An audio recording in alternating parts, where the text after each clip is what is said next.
Can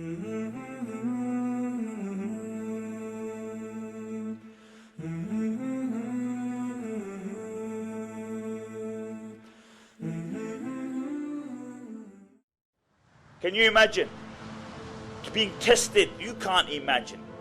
No exaggeration.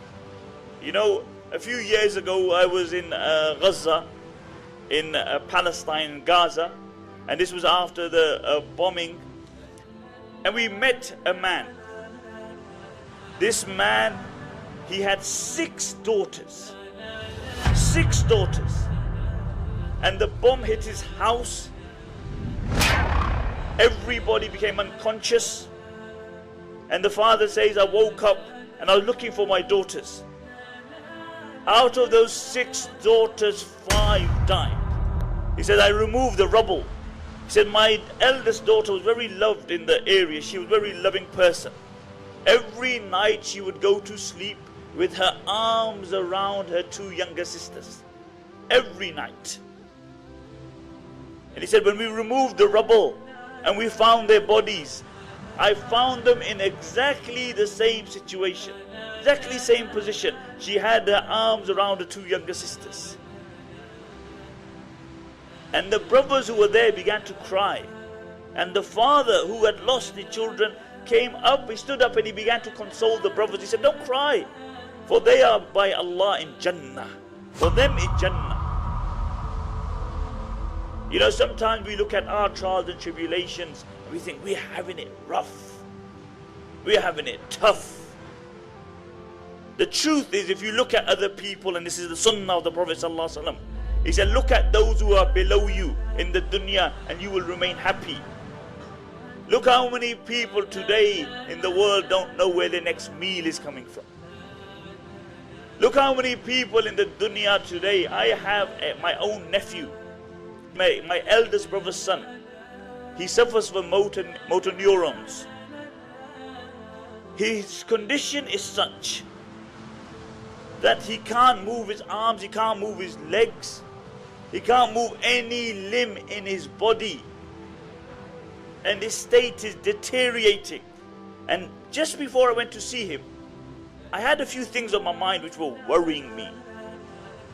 When I went to see him, I thought, subhanallah, how ungrateful am I? You look at his state, and you look what Allah has given us. Last week, I went to Syria. I was on the Turkish border, one day in Turkish border, and the next day I was in Syria. I went to a camp. It was freezing. It was colder than the UK. The weather temperature was minus. And I went to this camp. There are 10,000 people living in tents. Over 20% of those children I saw with my own eyes were walking around with slippers. Can you imagine? No hot water. I had to pray 1 salah there.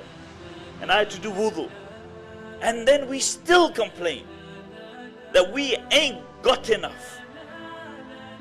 We still don't do the shukr of Allah subhanahu wa ta'ala. And this is why the Prophet ﷺ said, in the dunya compare yourself with those below you and you will be happy. Because if you compare yourself with those who are more than you, then you will never be happy. What will happen is that you will be on Prozac. You will suffer from depression because people will always have more dunya than you. And the Prophet ﷺ said, لو كان لابن آدم واديان من ذهب لأبتغى ثالثا. If man had 2 valleys of gold, he would desire a third. He would want a third. 2 is not enough. And then the Prophet ﷺ said, the only thing which will satiate man is the dust in the grave. When he's put in the grave, then only will he be satiated. Then only will his desires stop. And this is life, my dear respected brothers and sisters. Life is short. Go to the graveyard. Look at the dates on the tombstone. As soon as we came out of the airport, we passed the graveyard. Look at the dates, 1850, 1900.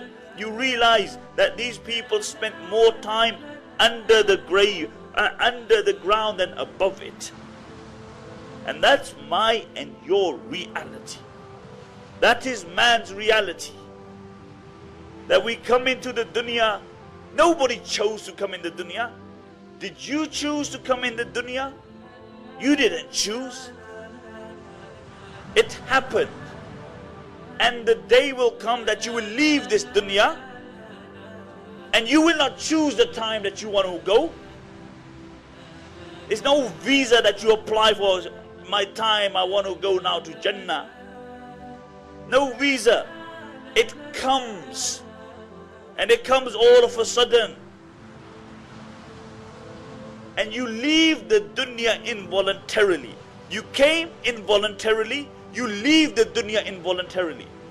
So what makes you think that you have any right over the period in between? That period, Allah brought you to the dunya and Allah will take you one day. But Allah gives you this short period of time because Allah wants to see what my servant will do with the life I gave him. Will he remember me? Or will he just follow his whims and desires? And this is a question that we need to ask ourselves. بدي شوفك كل يوم يا حبيبي ولا تغيب عني ولا يوم يا حبيبي بدي شوفك كل يوم يا حبيبي ولا تغيب عني ولا يوم